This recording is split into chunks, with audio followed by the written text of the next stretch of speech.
Friends இப்போ எண்ணெய் ஊற்றியாச்சு. இப்போ பட்டலை அவங்க போட போகிறோம். ஏலக்காய் போட்டாச்சு. இப்போ பச்சை மிளகாய்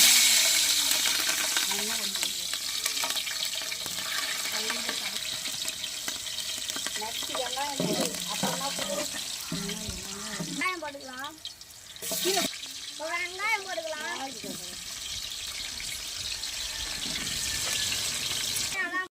வெங்காயம் இப்போ இஞ்சி பூண்டு பேஸ்ட் போட போகிறோம்.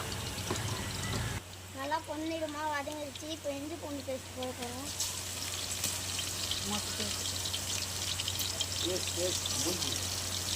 சப்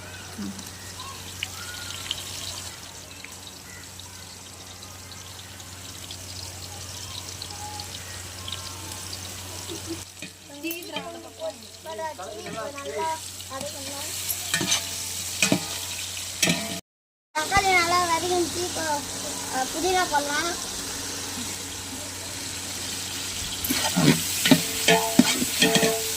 நல்லா இப்போ கறி கிட்ட வந்து போடு. காத்துல பறக்க விட்டு மூஞ்சி. இப்போ தக்காளி நல்லா வதங்கிச்சு. இப்போ மிளகாத்தூள் போடலாம்.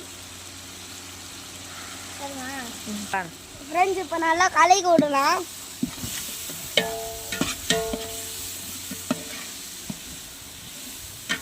இப்போ அரிசி போடலாம்.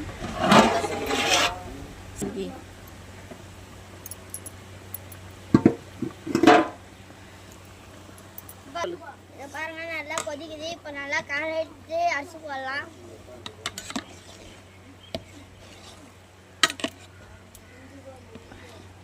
அரிசி போடலாம்.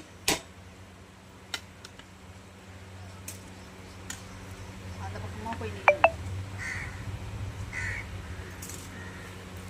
பிரியாணி நல்லா வந்துருச்சு. இப்போ கலரி விட்டு தம் கட்டலாம்.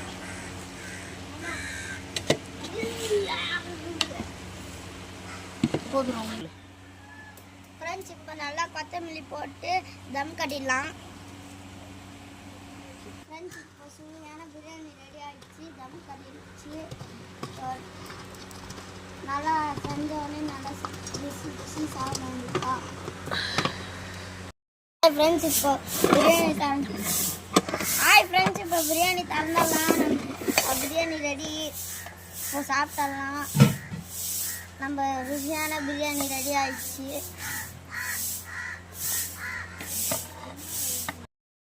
ஃப்ரெண்ட்ஸ் இப்போ பாருங்கள், சுவையான சிக்கன் பிரியாணி ரெடி ஆயிடுச்சு. வேறு லெவல் டேஸ்ட்.